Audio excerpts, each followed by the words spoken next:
Hi everyone, today I'm talking about Pinterest stock and if Pinterest stock is a buy.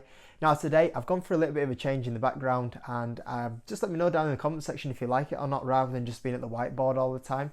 But yeah, we're going to look into Pinterest stock today, and I actually talked about Pinterest stock on 5 best growth stocks for 2020, and I was like, wow, this stock is actually really undervalued and a great company doing really well at the moment.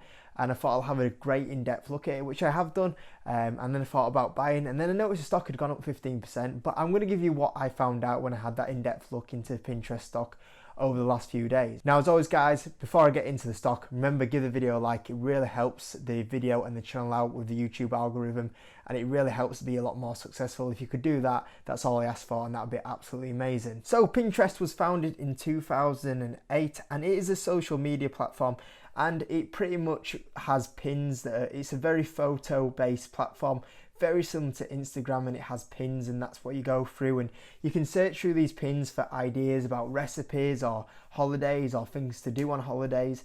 I have to say, the majority of users are women on the platform, and the majority of users are between the ages of 18 to 24. And obviously, one of the great things straight away that we can tell is that it is a social media platform, and social media platforms are growing huge at the moment. There's plenty of market from there, and when we think about the younger generation coming through, obviously that's going to help the amount of users that are using these sort of platforms, and just in general overall the amount of usage that we are using on our phones day to day is increasing. Obviously we're now using more apps, and that's taking up more time, so it is in a good growing market right now. So when we take a look at the chart, we can see Pinterest has the ticker symbol pins, which is always something a little bit cool. It's always cool to have a stock that has a cool ticker symbol, and it's trading at $23 as of recording this video. We can see it has no PE because it's not currently making profit, but it will be making profit in 2020. And obviously when we look at the stock chart, it's not got much of a stock history, and the reason why is because it IPO'd in July 2018, which is not too long ago, but it's got past the point where I would be willing to invest in the stock, because normally I do wait quite a few months at least for the lockup before I do go buying shares in a company. When we look at the stock chart, great, I always like looking for stocks and seeing if they're on discounts, and we can see the stock is down 10% from its IPO price, and also we can see that it's down 37% from highs, and so that's kind of signaling straight away that we are looking at a stock that is a little bit discounted from its highs, which is interesting. Now you can see on the chart it has bounced a little bit off the lows, and when those lows were happening is when I made that 5 growth stocks for 2020, which is kind of annoying that it has jumped up, and it's jumped up recently because of some good news. Now the news is that it's overtaken Snapchat to become the 3rd largest social media platform. And as well as it overtaking Snapchat as the 3rd largest social media platform, it also got a price target from Wells Fargo, and it pretty much was on the report saying that it could see 30% upside from where it is right now. When we look at the growth of the company, we can see it has 28% user growth, which is fantastic, especially when you look at all the other companies and how they're doing with their user growth. Now I've got to say, the chart that I am showing you is not apples to apples comparison, because different companies track different active users in different ways.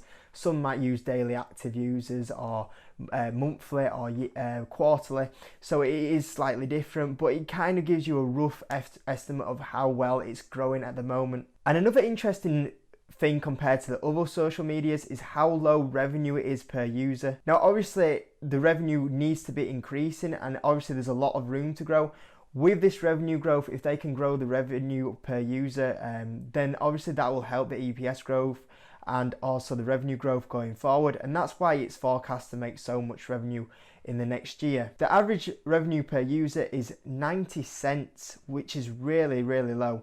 But when we actually break that down to the US average revenue per user is $2.93. So you're thinking, hold on, so its average is 90 cents, but its US users are bringing in $2.93, and the reason why is because international ad revenue per user is only 13 cents, which is awful. And the reason why is because a lot of the international platforms for Pinterest is not monetized, and this is what Pinterest need to do better, and this is why the growth is looking so fantastic on Pinterest is because they've got so many unmonetized areas at the moment, and that's what should help the revenue growth by advertising in some of the international market. Now, I like how management has said this is what they're going to need to improve. They need to improve their international ad revenue per user, and that's what they said in the last earnings call. In the last earnings call, management said they are going to be advertising in 9 new countries starting in mid Q3. So obviously we're getting into Q4 now, so we'll have a full quarter of them new 9 countries doing their advertising on Pinterest. And it's even more important when we look at what growth is coming in from Pinterest, because user growth at the moment internationally is 38%, whereas US user growth is only 8%. And with 73% of users being international of Pinterest, it shows you that that is the biggest market for Pinterest right now.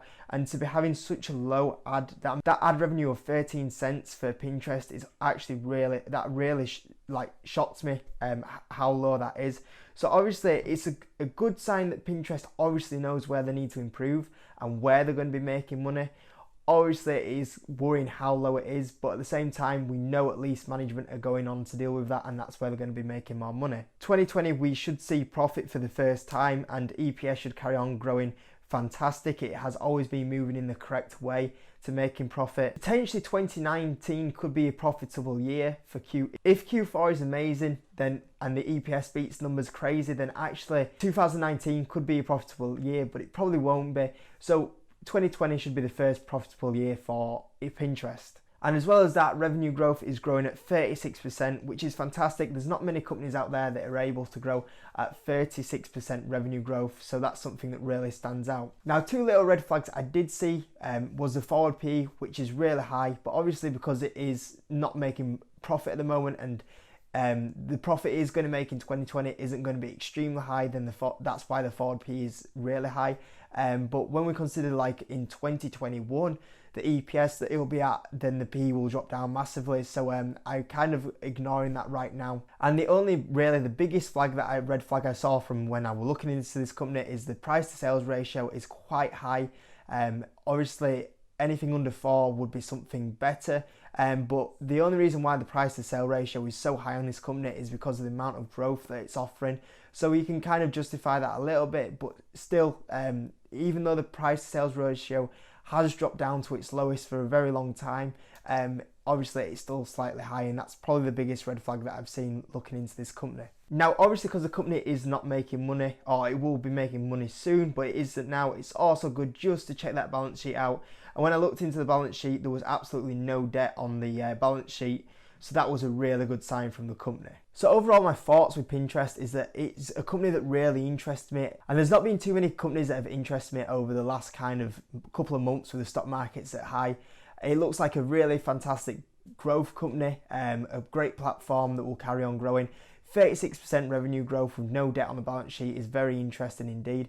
And I think that also it could potentially be an ideal buyout for a company as well, with no debt on that balance sheet, someone that wants to get into the social media industry. Pinterest does kind of look like a really interesting buy for one of them, but obviously we can't take that for granted. Now, the only little red flag that I did see was the price to sale ratio. I did think that was quite high, which is the only worrying thing. And to be honest with you, my kind of thoughts about Pinterest is that I do really like this company, and I think that it is slightly undervalued at the prices it's at right now. I probably see about something towards a 30% upside right now, potentially 40% upside right now. Ideally, I would love the stock to drop just a little bit more for me to get into it, but at the moment, I'm just watching it at the moment, but there's a good chance that I could buy this at some point. I really do like the company, and I think it has really good future growth in the company as well, so obviously that stock price should go up in the future. So overall, guys, there is potential for me to go buy this stock at some point. I'm just going to watch it over the next couple of weeks and see what happens, but don't be too surprised if I was to open a position up in this stock. It is one that I'm going to be tracking very close at the moment. So that's my video on Pinterest, guys. I hope it helped you out if you were interested in the stock. I know a few of you were interested in the stock after I mentioned it in the 5 growth stocks of 2020. I hope you enjoyed the video. Remember, give it a like, and I'll see you on the next video.